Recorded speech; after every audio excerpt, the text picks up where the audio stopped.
one marathon every day, 4 days in a row, and on the 5th day, you run a double marathon.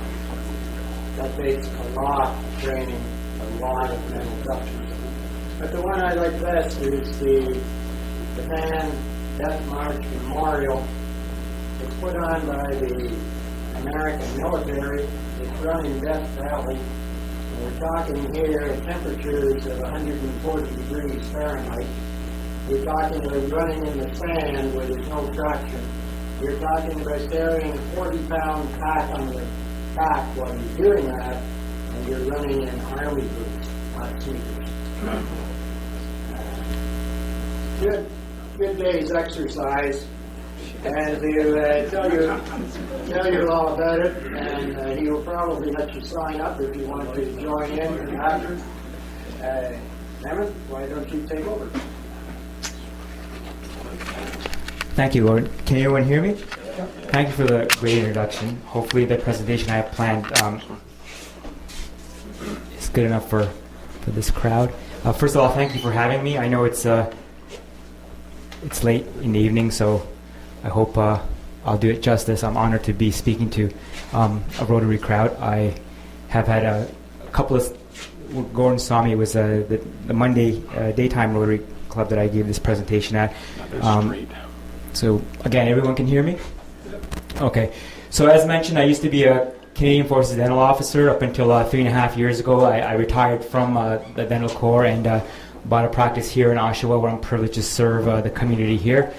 Let's see, okay. The races I do are called Racing the Planet races mostly, specifically for desert races. If anyone's heard of something called the Eco Challenge, they're basically adventure races in which they're self-supported, which means you have to basically carry all your weeks-long worth of supplies on you, other than maybe water and for the entire race. And they're stage races, meaning at the end of the day or the stage, you're in some form of a camp where you're given some form of a shelter, and sometimes you're giving fire. Other than that, though, the food has to be provided by yourself. So there's a lot of tactics involved, which I had, I guess, with my military training. And this is the layout of my races mostly. It's as mentioned, it's not on asphalt in deserts. The organization is called for deserts, although I've run races other than deserts as well. My main forte, where I do best, is on desert climate. Racing the Planet is truly an international race. There's 4 major deserts. The one in the Gobi Desert, there's one in the Sahara Desert, which everyone's, I'm sure, familiar with, and there's the driest desert in the world is in South America. It's in the border of Chile and Bolivia. It's called the Atacama Desert, and that is the driest desert on the planet. Technically, Antarctica is also a desert. And so every once in a while they'll have a race there, although I haven't been able to attend that one, just the schedules didn't work out. Again, this is pretty much a daily landscape of when I do my races. In the past, when I did the Atacama, I had a privilege. In almost every race I do, I raise money for charity. I find that the race itself is inspirational, and just the attempt at the race is inspirational. So I use that opportunity to kind of spark people's interest. And once you have someone's interest these days, our society has an attention span that's very short. Usually that's the one opportunity you can get some money out of them. So especially if you're doing something that you might actually die at, and people are that's just kind of like, people are really interested when something bad might happen to you, like that gentleman that did a tightrope across Niagara Falls. And half the people I think were there wanting to see if he fell or not. So it's a morbid curiosity is what I kind of utilize to get people to donate. In the military, I had a lot of success because I was basically paid extra time during lunch hours to be able to train. Other than, obviously, when you're doing ultra races, you have to train for 3-4 hours on a treadmill. It's not like the regular marathons where you're running for only an hour to 2 hours. So it got a lot of publicity. This is from, that's from a military newspaper. This is from a Canadian Running Magazine, which is a big publication. And the reason why I was really proud of this one is it actually showed my training hours here. And you can't read the fine print, but Monday 5-hour run, Tuesday 3-hour run, Wednesday 1-hour recovery run, Thursday 2-hour, Friday 2-hour, Saturday 2-hour, and Sunday rest. So it's a lot of hours of training that goes into doing something. It's not a skill-based sport. It's obviously a fitness-based sport. A lot of times you'll see athletes that are celebrated for their success, or their skill, but very rarely does the media show how hard an athlete actually works to get there. And I like this fact because this magazine, this article, because it actually showed how many hours I spent on the treadmill. It wasn't something I was born with. I was willing to pay my dues to get there. So I thought that's really important for people out there that want to achieve really anything in life. I had the privilege to go to Australia one time for an ultra race, and as mentioned, the hardest part of racing in deserts is the traction. It's like running up an escalator just going the wrong way in very hot temperatures. But the landscape is beautiful. This is me at the finish line of the Sahara race. I had the opportunity to win a few stages of the Sahara race. Didn't win the whole race. I came in third place, but nevertheless, it was an amazing experience. The race actually ends at the pyramids, so as you're running on the last day, you start to see the pyramids at the horizon, and you're moving toward the finish line. So it's an unbelievable experience, to say the least. Australia, I obviously saw some kangaroos. This is what a race looks like when you're actually leading a race. It's great to be in first place, but there are negative parts to it. One is that that's all you see for the entire race. And some of the stages takes 4 or 5 hours to compete, and you don't want to look back sometimes because it can get you off your game plan.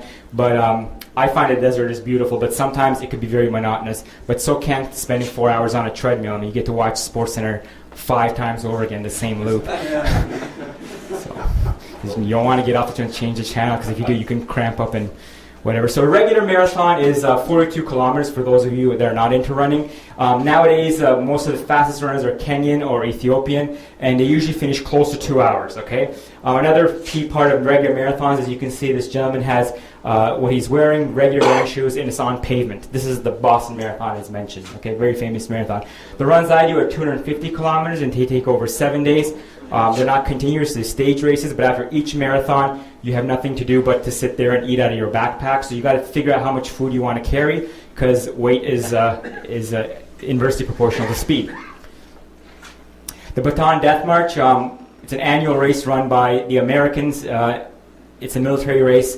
My most proud victory was this one, because in 29 years, every year an American wins it, usually a special forces officer. So when I won the race, it was the first time an American didn't win. It was a non-American, so that felt really good. So that's me, believe it or not, at the finish line, and I can't even imagine what I was feeling at that point, because I knew I had won. These races, usually it's not a photo finish. Usually you finish well ahead. So big experience. The biggest part, as mentioned in these races, is the temperature. 49.9 degrees. In the Sahara, it was the hottest desert I've been in, and every day it was 49.9. How is it that it's exactly the same temperature every day, and then on the 5th day, they even told me the temperature, this thermometer only goes up to 49.9.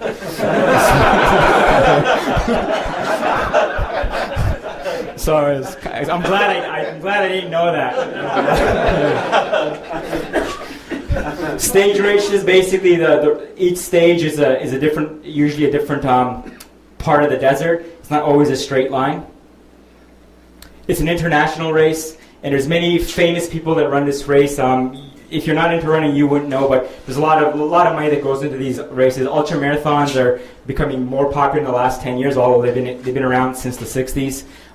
Completely international. Europeans are really into it, believe it or not. Americans are really into it. There's not many Canadian runners that are really successful for some reason. I'm not sure why. We definitely have the landscape to train for them. But it's just not as popular. Maybe it's just their population is so much smaller. You can run as individuals, or you can run as teams.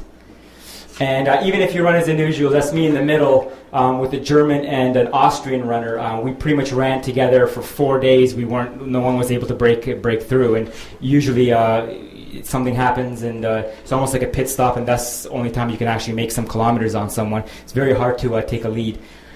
Before I go any further, when people tell me, why do you do these races, they expect an answer that's like really quick, like a cliche or a one-liner, like I feel better, or I run because I used to be a drug addict and I'm getting over, or I'm used to be an alcoholic, or there's a lot of stories out there. I've never had an alcohol problem or a drug problem, or never had a big traumatic experience in my life that made me go out and want to run. Didn't have a Forrest Gump moment.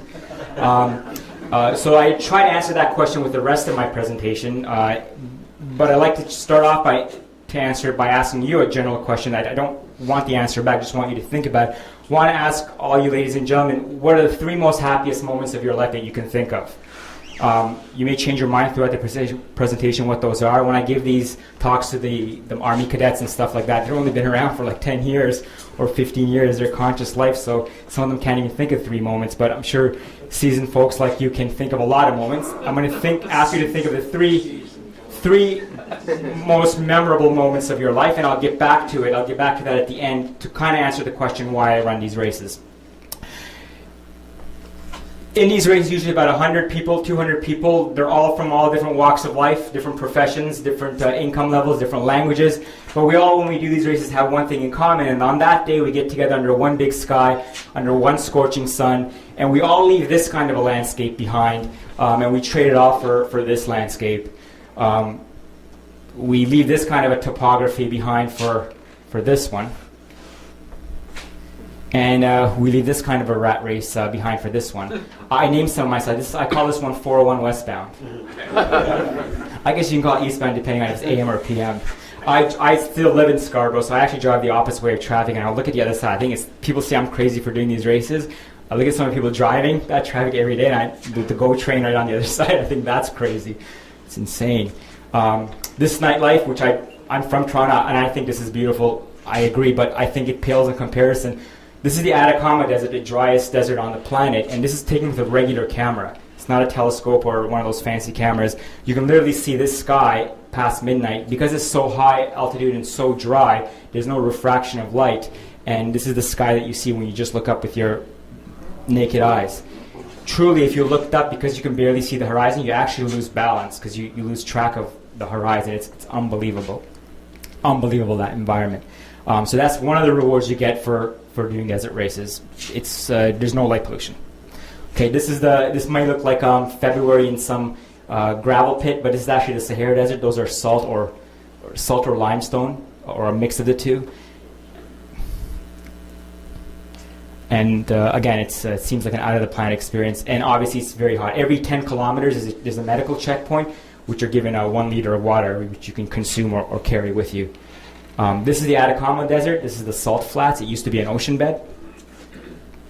Some of the races are so remote that they have to do helicopter drops for the medical supplies, so there's not even any way to get there with any other transportation.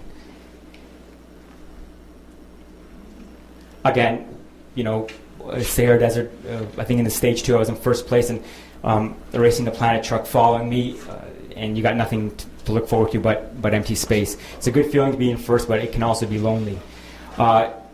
Unbelievable obstacles when you get to a desert. So when I teach youth, when I talk to youth, I always tell them, some of the obstacles in life are going to be obstacles which you have no possible way of imagining how you're going to conquer it. But one of the mottos I use is baby steps, one step at a time. So even though you can't imagine being able to conquer something, if you don't give up, you may be able to accomplish it. In hindsight, you'll be glad that you didn't give up. At the end of the day, this is what an ultramarathoner looks like. Now, I'm sure a lot of you are hockey fans or any kind of a sports fan. You'll see after a game, especially a hard-fought game, the athlete will say in the interview, standing up there, we gave 110%, and all lines were firing, and we took it one game at a time, and that's why we won. Ottawa Senators are famous for being on the bike after a game, so when they're cooling down, saying they gave 110%. Until I did these races, I kind of believed it when an athlete said they gave 110% or even 100%. But now I can't. I know they're lying, because when someone gives 100%, this is what they look like. They can't walk around. They can't talk. They can barely visualize who's in front of them. So it's all it's all relative what 100% actually is. And when I talk to people, especially youth, I try to explain to them that you haven't given it your all until you've actually failed. Okay, a lot of times the mind, we have a fuse. So the fuse will blow and you'll stop running because you think you gave 100%, but really it's either the pain or the discomfort or the thought that you're going to pass or you're going to cramp that stops you from doing what you're doing. You never know what your true limit is until you actually had physical failure. So when the fuse literally blows and you come to complete failure, and you don't know what your true limit is until that's actually happened. And that takes a lot of maturity. Sometimes, lying on a cement floor is the biggest blessing after you've been on sand for 4 days. And complete failure, again, as I said, is the only indication that you push yourself to the limit. After each stage, you have a tent to look forward to where you're sharing with 9 other people who've all gone through the same ordeal. So ventilation is definitely important. In the morning you wake up, you're giving your two or three more liters of water with some... This is Bernard Shaw. He's famous for a quote that I find really dear to my heart. It says, "The reasonable man adapts to the world. The unreasonable man persists in trying to adapt the world to himself. Therefore, all progress depends on the unreasonable man." To make this phrase more modern, you can change man to person, obviously. I truly believe in this. I think we need a healthy dose of unreasonable behavior and thought to be able to make any true progress, because other than that, we're basically living out within the same paradigms that our forefathers have given to us, and we're not going to find any novel solutions. I'm not sure who said it, but tomorrow's problems can't really be solved by today's answers. So, especially when I'm speaking to the youth, I try to tell them, when someone tells you, that's not reasonable, and after you've told them your dreams, when a 10-year-old girl says, "I want to be prime minister," and their parents or their teachers say, "Well, come on, that's not really reasonable, for a girl, why don't you try something else?" When a kid says, "I want to be an astronaut," and someone says, "Be more reasonable, there's only like 4 or 5 astronauts out